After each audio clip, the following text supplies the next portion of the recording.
Star Trek TJU, Episode 8, Infiltration and Smuggling. Interior, TJU Studio, day.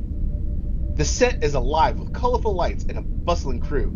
Tim and James, the charismatic hosts of the TJU show, are preparing for their next broadcast. Welcome back, folks!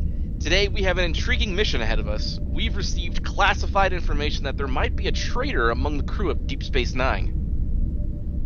That's right, Tim, and it's up to us to uncover the truth. Let's head to Deep Space Nine and get to the bottom of this.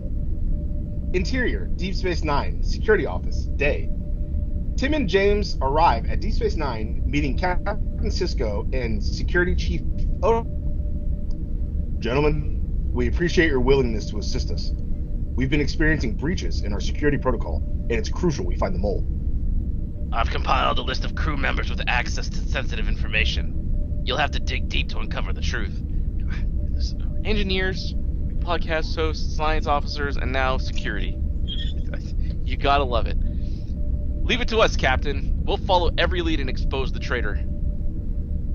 Interior, promenade, day. Tim and James roam the bustling promenade, interviewing crew members discreetly. James, let's start with Lieutenant Matthews. Rumor has it she's been acting suspicious lately. Oh, is she? Good idea, Tim. Let's approach her tactfully and see if she lets anything slip. Is that Matthews? You are. Okay. They approach Lieutenant Matthews, who appears tense. Lieutenant Matthews, may we have a moment of your time? Sure. What can I do for you? We've been investigating some security breaches. Anything unusual you'd like to share? I've been under a lot of stress lately, but I assure you, I'm loyal to this crew. Interior, I like how that's all that's needed. Interior, replicator room, day. Tim and James notice a shadowy figure sneaking into the replicator room. James, look over there. Someone's entering the replicator room suspiciously. They follow the figure discreetly. Interior, replicator room, continuous.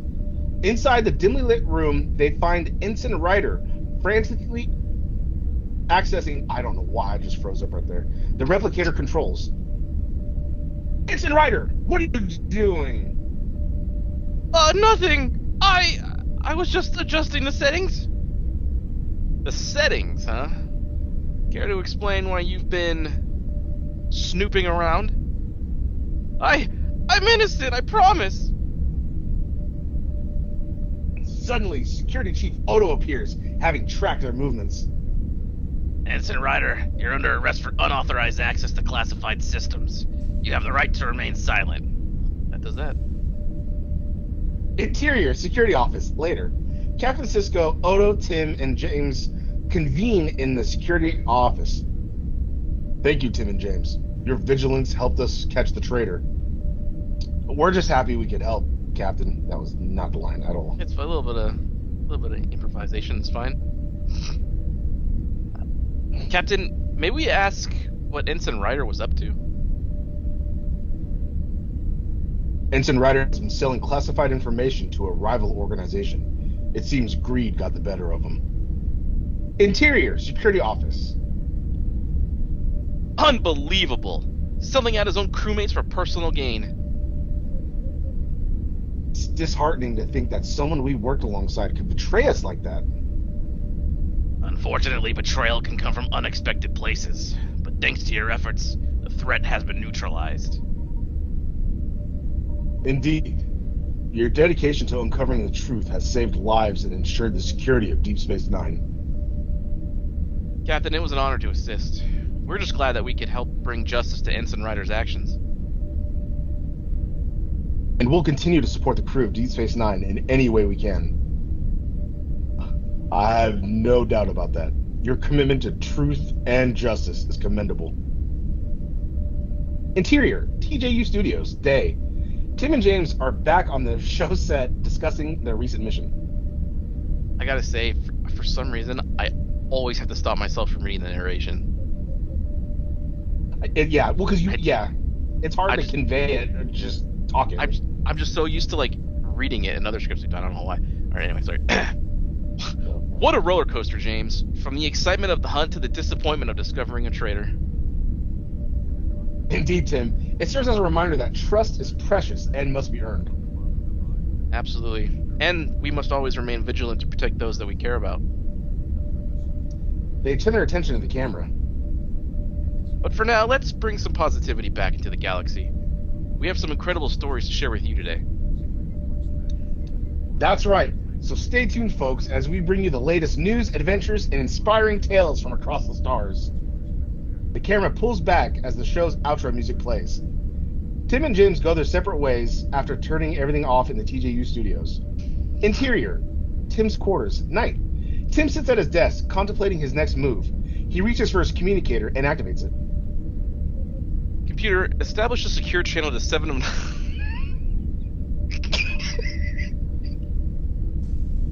You did this. Yeah.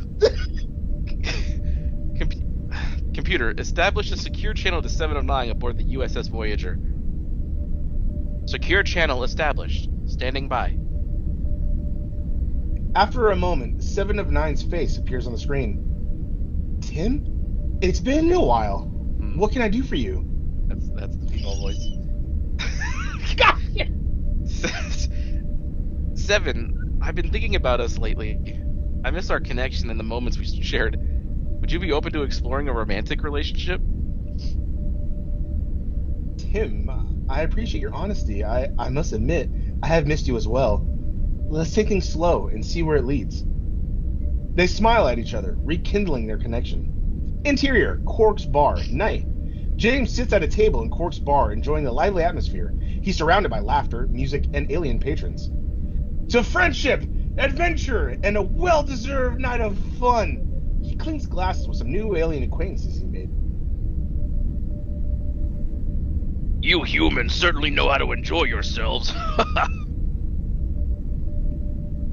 Here's to all the joy, exploration, and making new friends across the stars.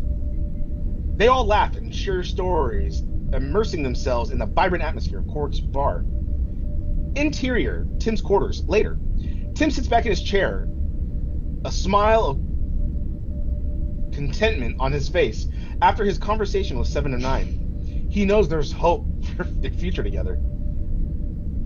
It's good to know that love can find a way, even among the stars. I'll cherish this opportunity with 7. He takes a deep breath, ready to embrace the possibilities that lie ahead. Interior, Quark's bar, night. James continues enjoying himself at Quark's bar, laughing and sharing stories with his newfound alien friends. Suddenly, the doors burst open, revealing a group of Starfleet security officers led by Lieutenant Yates. Yep. I'll do a lady voice since I haven't done it yet. There he is! James, you're under arrest for suspicion of smuggling illegal substances! Oh no. James, caught off guard, stands up with a look of disbelief on his face. What? I haven't done anything wrong! Interior, security office, day. Tim rushes into the security office, desperate to help his friend. He finds Captain Sisko and Lieutenant Yates. The AI was a little too loosey-goosey with the word. Captain Sisko, what's happening? James has been arrested, but he's innocent. Tim, I understand your concern, but Lieutenant Yates received a credible tip about illegal activities involving James. We have to investigate. Captain, I know James. He wouldn't get involved in anything illegal. Please, give me a chance to prove his innocence. Sisko considers Tim's plea for a moment. Very well, Tim. I'll grant you permission to conduct a parallel investigation, but remember, I expect complete transparency. Thank you, Captain. I won't let you down. Interior promenade day. Tim begins his investigation, questioning Quark and other patrons who were present at the bar during James's arrest. He gathers information, determined to find the truth. Interior, Tim's quarters, nights. Tim sits at his desk, going through the evidence he has collected. Frustration creeps in as he finds no conclusive proof of James's innocence. There has to be something I'm missing. James wouldn't get involved in smuggling. I need to think outside the box. Suddenly, inspiration strikes Tim. He recalls a conversation he had with one of the alien patrons at Quark's bar. Interior, security office day. Tim bursts into the security office holding a pad with a newfound evidence. He finds Captain Sisko and Lieutenant Yates once again. Captain Sisko, Lieutenant Yates, I have evidence that clears James's name. Let's hear it, Tim. Tim presents the pad, displaying a recording between Quark and the alien patron. This conversation proves that Quark had been spreading false rumors about James's involvement in smuggling. Quark wanted to sabotage James's reputation for personal gain. Lieutenant Yates, I didn't add that. It just decided to sandbag Quark. Lieutenant Yates examines the evidence carefully. His expression, or her expression, shifting from suspicion to realization. A little change there on the fly. You're right, Tim. This evidence changes everything. James is innocent. Lieutenant Yates, release James immediately and bring Quark in for questioning. Interior, security office later. James, now free, walks into the security office, accompanied by Tim and Captain Sisko. Tim, I can't thank you enough for proving my innocence. I never thought Quark would stoop so low. We're a team, James. I had to fight for you. I didn't want to. I had to. Let's put this behind us and focus on the future. Captain Sisko nods approvingly. Indeed, we know the truth and justice prevailing thanks to Tim's determination and loyalty. Let's move forward, united. The three of them share a moment of solidarity, ready to face whatever challenges lie ahead. End of episode. It's pretty good. I gotta say, so Pretty good. This is me telling the future just a little bit, but it's funny because it seemed like Tim was sort of the main character of this particular episode. Little bit. I not realizing it. A little bit. It's fitting because with my episode, I made you the main character. So I hope you look forward to that. It's these episodes, surprisingly, because I wrote the next episode before you wrote this one, and there's a lot of similarities, the parallels that kind of lead into it, which is like the best coincidence that possibly could have happened. Yeah, because so my first prompt, I said, write me a script of Star Trek Deep Space Nine, where Tim and James, hosts of the TJU show, have to find a traitor that's in Deep Space Nine crew. We did. And so that's when I made up these two people. And within that first prompt, we fucking solved it. So I was like, continue script. And that's when it continued with unbelievable, selling out his own crewmates. And then it led to us getting back into the TGU studios and then just ending the episode. But I was like, fuck, that's too short. So I said, continue script, where after signing off, Tim goes to contact 7 of 9 to continue their romance, and James has fun at Quark's bar. So then that's pretty good. It had your whole conversation, and then me with the aliens toasting, and then you in the chair, I'll cherish for this opportunity. He goes, and then it ended, and I was like, that's still really short. So I did it one more time. I said, good. I like the moments where we're each doing something away from each other, because every other story, it's always Tim and James to get fucking tied at the hip like Beavis and Butthead. But it shows that we do exist among the crew. That's why separate. That's why I wrote that. I was like, we need to go do our own thing. Because what are you gonna do? Call 7 of 9 with me next to you, and I'm just looking, you know what I mean? So, but what I wanted to do, and I didn't want to fuck up the prompt by trying to type it in, was I wanted you to go call 7 of 9 and I didn't think that it was going to be rekindling it. I thought it was going to continue the hey honey, and then I wanted me to be at Quark's bar depressed, but I didn't want to write in depressed because I got nobody. But it just made me have fun with alien guys. Yeah. And then so I was like, fuck, like it's so short. And I was like, I'm gonna do it again.